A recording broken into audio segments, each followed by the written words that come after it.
Ever since Astro Bot's announcement, I have been incredibly excited to play. As a huge fan of platformers, seeing PlayStation finally invest in a game like this again was a breath of fresh air. I couldn't wait to see how Team Asobi would build on Astro's Playroom, and I already knew I had to go for that shiny Platinum trophy. In today's video, I'm going to walk you through my Platinum journey, while I also tell you my thoughts on the game as a whole. The game starts off with Astro and all his friends we saved during Astro's Playroom having fun on the ship, but suddenly this weird green dude shows up and steals the CPU. This sends the ship crash landing with all the bots and ship parts getting thrown off into space. All alone now, Astro must save all the bots while fixing the ship. And with that, we jump right into the first world of the game. As we move through each level, we will have a couple main objectives. We need to find all of the bots, including the special bots, each of which is based on a different game from PlayStation's history. On top of that, we need to find the 3 puzzle pieces in each level. Some levels also have secret exits. In other words, we'll be going for everything there is to find in this game. Just a couple seconds into the starting level, we get our first trophy pop for saving our first bot. Continuing on in that first level, we get our second trophy for collecting the first puzzle piece. After these quick 2 trophies, I wouldn't get another one for a while as I made my way through the first world. Even within just these initial few levels, I could tell I was going to fall in love with this game.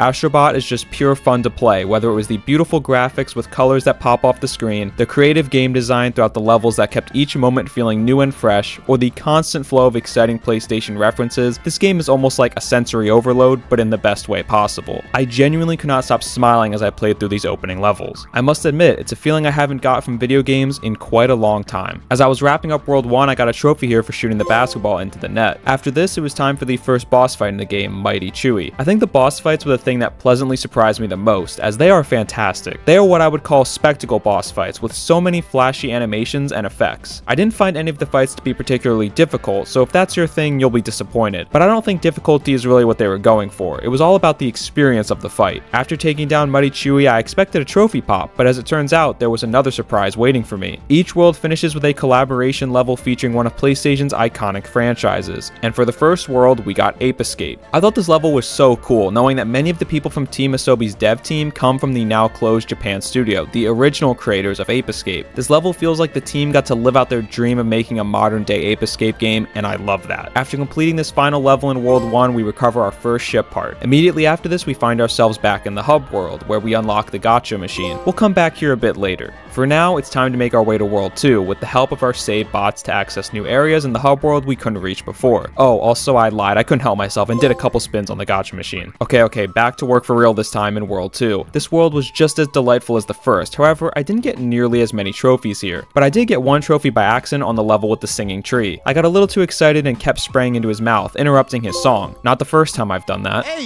yo! This world gave me hella Mario Galaxy vibes with some of its abilities and locations, and to be clear, saying something had Mario Galaxy vibes is just about the best compliment I could ever give to a game. The boss of this world was Wako Taco, a very angry octopus. After taking him down, it was time for the next PlayStation crossover level, and this time it featured God of War. Astro Bot wielding Kratos' axe was an awesome moment, and come on, this level features a song with Kratos saying boy on the beat drop. How can it get any better than this? After this level, we get our second ship part. Immediately following this, we unlocked the dual speeder garage, where we can equip new skins for our vehicle. This was where I ended my first play session of Astro Bot, and I literally thought about it the entire next day until I could play again. World 3 was pretty uneventful in terms of trophies. In fact, I went through the entire world without earning a single one. I had to give a shout out to the boss of this world though, probably my favorite in the game. The scene where it transitioned and you had to run up the snake's body was genuinely thrilling. By now, you know what comes after beating a boss, and for World 3, we got a crossover level with one of my personal favorite PlayStation IPs, Uncharted. Admittedly, this level was a bit underwhelming compared to the God of War one, but I think that's just because God of War has a bit more of a unique world they could build off of, as opposed to the jungles of Uncharted. The music in this level made me feel some type of way, featuring the iconic swell of the Uncharted theme that really made me miss the series. I think it's about time for a new Uncharted. What do you guys think? Anyways, this level gave us our third ship part, and just a few minutes later, we unlocked another new building with our puzzle pieces, this time the changing room where you can swap Astro's outfit. Continuing on into World 4, I was having so much fun that I started to get this weird feeling I get sometimes when I play a game I truly love. I love it, so I obviously never want to stop playing it, but I also never want it to end. I knew Astro Bot would be a somewhat shorter experience, so I was dreading it being over. On this topic, you'll probably notice that I'm not getting any of the trophies for getting every bot in each world yet, but best believe I was going for as many as I could on my first attempt of each level. I knew from the jump I wasn't going to use a guide for my main playthrough and hurt my experience, so while I would try to go for everything, I wouldn't force it right away. I also chose to go through the whole main story first and then go back for the ones I missed. Perhaps because of this fact, World 4 was once again light on trophies until the very end. Our boss for World 4 was the Chameleon, and this boss was really cool too, using using the slow-mo ability in a pretty fun way. And drumroll please, the next PlayStation collab was one I don't think I ever could have guessed, with Loco Roco. I have such fond memories with Loco Roco on my PSP. One random memory I have is that I always remember Loco Roco being sold in Five Below alongside Patapon. God, remember when Five Below sold video games? What a time that was. Similar to the Ape Escape level, it felt like the devs here got to live out a dream of creating what a modern Loco Roco game would look like. After rolling our way through here, we got our 4th ship part and another trophy. As we now made our way through World 5, I continued having just as much fun, although the trophies were still not easy to come by. At one point during my World 5 playthrough, I noticed I had collected enough puzzle pieces for a new area, so I went and unlocked that. I'm not entirely sure what the point of the safari park was supposed to be, but I did take one picture here, netting me another trophy, so it was well worth the trip. Now we continue on with World 5, and if I could give a minor critique, I would have liked to see a little bit more of a difficulty curve as we went through the game. There definitely were some tough levels along the way, such as the secret PlayStation face button levels, but for the most part, the game was a breeze. I totally understand this game is not trying to be difficult, and I'm not asking for it to be Super Meat Boy, but I would have liked a slightly bigger challenge. The final boss of World 5 is Falcon McFly, and once again, the presentation of this boss was so impressive. The sense of speed you get as the bird flies through the sky during the fight is such a rush. To me, moments like this are what I would consider truly next gen. With realistic graphics having diminishing returns this generation, I think moments like this, where there's just so much going on, yet we're able to hold a steady frame rate, is what actually gets me excited nowadays. After this fight, we get our final crossover level, and it's everyone's favorite franchise, Horizon. Nah, jokes aside, I do like Horizon, and it was a good game to choose for a crossover with Aloy's crossbow as a weapon and the very distinct enemies. I really like that these crossover levels represented a wide variety of different franchises. Of course, it featured the staples you would expect like God of War and Horizon, but those unsurprising additions were offset by the heartwarming homages to the forgotten games. After the Horizon level, we get another ship part, this time being the faceplates. With the ship repaired, it was time for the final fight against that green weirdo from earlier. I don't even want to show you much of this final sequence, as it was truly a heavenly experience that I would hate to spoil for any of you. Let's just say, if you're as big a PlayStation fan as myself, you will not be able to stop smiling during this fight. After defeating Nebulax, we save CPU Kid, and the main story of Astro Bot is complete. But don't worry folks, this Platinum playthrough is basically just getting started. Now it's time to go back through all the levels where we missed any collectibles. This introduced a new mechanic that I absolutely loved with this bird companion. For 200 coins in each level, he will help point out what you're missing. I know this sounds like a really simple thing, but this bird genuinely made this part of the playthrough so much more enjoyable for two main reasons. Number one, while the bird does give you a pretty strong idea of where everything is, he doesn't blatantly give it away, instead pointing you in the right direction. This keeps that feeling of discovery, acting more like a hint than a solution. Another reason I really appreciated this bird was that it allowed me to find every collectible with relative ease without the use of any guides. This meant I could still be surprised by the different special bots I found, rather than having them spoiled by any guide I used. Not even joking when I say this little guy increased my enjoyment of this Platinum significantly. First, I got all the bots in World 1, then all the bots in World 2, and while we were on the God of War level, I got a trophy for hitting all the green crows on the map. I hated going for these in Ragnarok, and I hated going for them here. Next, we cleaned up World 3 and got the final bot there as well. World 4 was a very quick process, only taking me about 10 minutes to find my final bot. World 5 was more of the same, with the final bot coming on this crumble battle. Absolutely screw this fight, this took me way too long. With all of the main levels 100% complete, we had one more world to go through that I had saved for last. The Lost Galaxy world consists of the levels you unlock after finding the secret exits. This Lost Galaxy world was easily my biggest disappointment with the game, but I think that was mainly my fault. I had been saving these for last, assuming they would be more difficult or feature very wild mechanics in them. But in reality, these levels don't differ much from the standard levels. The only main difference really is that these levels are actually much shorter, featuring less bots and puzzle pieces to find. I also felt like some of the collectibles in these levels were a little more hidden in plain sight than they were in other levels, which was less fun. Overall, none of these are what I would call a bad level. It was just disappointing based on the expectations I had going in, which again is my own fault. Anyways, I made it through this final world pretty quickly while also collecting all of the bots. After this, I went back to the hub world to celebrate my accomplishment and hit a little dance with all my bot friends, giving me another trophy. I still had a couple more things to do before hitting true 100% completion, but in order to do so, I was going to need to unlock some things from the gacha machine. There's a trophy for unlocking 150 prizes from the machine, meaning you will need 15,000 total coins. If you don't spend any money throughout the game, you will have more than enough.